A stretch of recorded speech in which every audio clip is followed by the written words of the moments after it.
Baik, saya Adi Atmaja Saputra di sini akan menjelaskan tentang teori etika dan paradigma perkembangan hakikat manusia.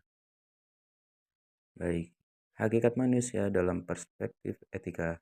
Jadi, yaitu manusia sebagai makhluk etis memiliki kemampuan untuk memahami nilai-nilai moral dan bertindak sesuai prinsip etika. Perspektif etika pada hakikat manusia mencangkup berbagai pendekatan filosofi, sosial, dan psikologis. Nah, dalam perspektif etika ini, hakikat manusia itu memiliki pengertian sendiri dari berbagai pendekatan. Dari pendekatan hal ya, apa aja itu kita akan membahas satu persatu di slide selanjutnya. Nah, yang pertama ini hakikat manusia dalam perspektif etika secara pandangan tradisional. Nah, poin yang pertama ini manusia sebagai makhluk rasional dan bermoral. Jadi para filsuf Yunani itu seperti Socrates, Plato, dan Aristoteles itu memiliki pengertian sendiri tentang hakikat manusia itu. Seperti kita ambil contoh dari yang terkenal itu di Plato itu menggambarkan manusia sebagai entitas yang terdiri dari akal, emosi, dan keinginan dengan akal mengendalikan keduanya. Nah, yang kedua ini ada manusia sebagai makhluk religius. Nah, makhluk yang religius ini berarti kan berpatok pada agama. Jadi agama tersendiri kan ada berbagai macam seperti Kristen, Islam, Hindu, dan Buddha. Kita akan mengambil salah satu contohnya Islam, yaitu manusia sebagai khalifah dengan tanggung jawab moral terhadap alam dan sesama, sedangkan Kristen itu memiliki pengertian manusia sebagai gambar Tuhan, dipanggil untuk hidup dalam kasih dan kebenaran. Selanjutnya poin 3 adalah pandangan etika tradisional tentang hakikat manusia. Nah, pandangan etika tradisional menghubungkan hakikat manusia dengan tujuan hidup, seperti kebahagiaan yang dicapai melalui kebajikan. Nah, poin 4 ini ada relevansi pandangan tradisional dalam etika modern. Nah, pandangan tradisional ini tetap relevan sebagai dasar nilai universal. Meskipun tantangan sering berjalannya waktu pada era modern ini dapat muncul seperti dunia plural dan sekuler. Namun, pandangan tradisional ini tetap relevan gitu yang untuk diterapkan dalam lingkungan modern ini. Oke, slide selanjutnya kita akan membahas paradigma perkembangan etika dalam bisnis. Nah, poin pertama ini etika bisnis tradisional. Nah, apa itu etika bisnis tradisional? Yaitu kita akan fokus dia dalam etika bisnis tradisional itu dia fokus pada kepatuhan hukum. Nah, pada tahap ini etika bisnis lebih patuh kepada terhadap hukum. Jadi untuk menghindari resiko hukum dan menjaga reputasi. Dengan penerapannya juga etika bisnis tradisional itu secara sederhana masih tergolong eh, kurang modern. Nah, selanjutnya ini ada etika bisnis modern. Jadi, salah satu yang etika bisnis modern itu yang diterapkan itu adalah Corporate Social Responsibility atau CSR. CSR ini mendorong perusahaan untuk memperhatikan kepentingan semua stakeholder dan menciptakan dampak sosial serta lingkungan yang positif. Jadi, fungsi CSR ini sebagai eh, pengontrol gitu untuk suatu perusahaan apakah dia telah menjalankan kewajibannya untuk memperhatikan lingkungan sekitar gitu. Yang poin 3 ini adalah etika bisnis kontemporer. Jadi dalam pengertian garis besar itu kontemporer itu keberlanjutan. Jadi etika bisnis kontemporer ini menekankan keberlanjutan dan tanggung jawab global dengan menggunakan mode triple bottom line atau TBL.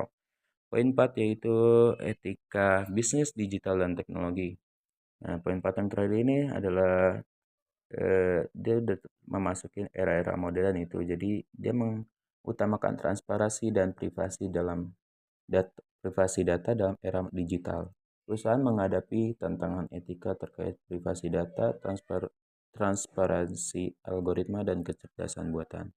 Jadi tantangan di era bisnis digital itu dia seperti kayak kebocoran data itu dia akan menghadapinya dengan penguatan dari segi search atau website gitu, penjagaan data. Selanjutnya, pada slide selanjutnya kita akan membahas implikasi pada dunia bisnis. Yang pertama ini, poin pertama ada reputasi perusahaan dan kepercayaan konsumen. Nah, salah satu implikasi utama dari penerapan etika dalam bisnis adalah pengaruh terhadap reputasi perusahaan. Perusahaan yang menjalankan praktik bisnis yang etis cenderung mendapatkan kepercayaan lebih dari konsumen, investor, dan masyarakat hukum. Jadi penting sekali suatu perusahaan itu untuk menjaga kepercayaan konsumen dengan cara melakukan tata cara etika bisnis gitu dalam penerapan di perusahaan.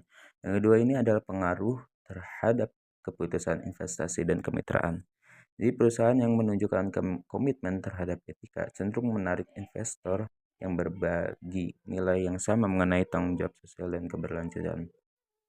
Jadi keputusan investasi itu sangat berpengaruh gitu, berpengaruh dalam pengambilan tanggung jawab sosial gitu, penerapannya terhadap lingkungan. Nah, yang ketiga ini adalah pengelolaan krisis dan tanggung jawab sosial. Jadi ketika perusahaan menghadapi krisis, penerapan etika yang tepat dapat membantu mengelola dan memitigasi dampak negatif yang ditimbulkan.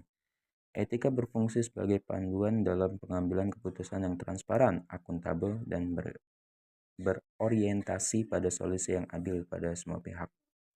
Jadi pada implikasi yang ketiga ini, perusahaan itu dituntut untuk baik dalam pengelolaan perusahaannya itu.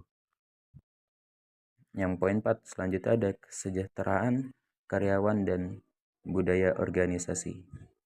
Jadi poin 4 ini adalah praktek etis yang menghargai hak-hak karyawan seperti perlakuan adil, pemberian upah yang layak, dan pengembangan karir. Lalu perusahaan dengan budaya organisasi yang etis cenderung memiliki tingkat turnover yang lebih rendah dan atmosfer kerja yang lebih positif. Jadi implikasi yang keempat ini dalam dunia bisnis itu perusahaan itu memperhatikan kesejahteraan karyawan dan dia selalu memantau bagaimana kesehatan mental karyawan dengan cara berbagai pengaplikasian seperti kayak liburan atau cuti gitu untuk karyawannya. Nah, poin 5 ini adalah dampak sosial dan lingkungan. Perusahaan yang mengintegrasikan tanggung jawab sosial dan lingkungan dalam operasional mereka berkontribusi pada keberlanjutan sosial dan lingkungan yang memberikan dampak positif bagi masyarakat luas.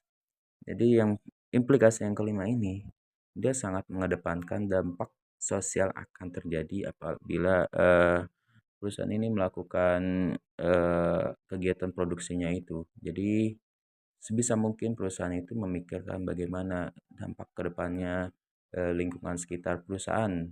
Contohnya kayak pada pada perusahaan A gitu memberikan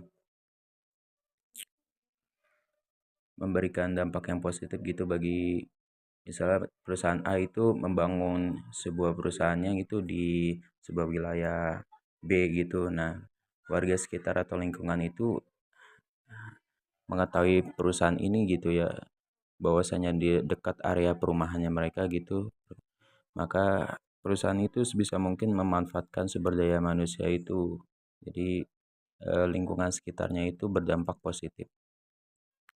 Mungkin itu saja pembahasan dari saya tentang teori dan paradigma perkembangan hakikat manusia. Terima kasih.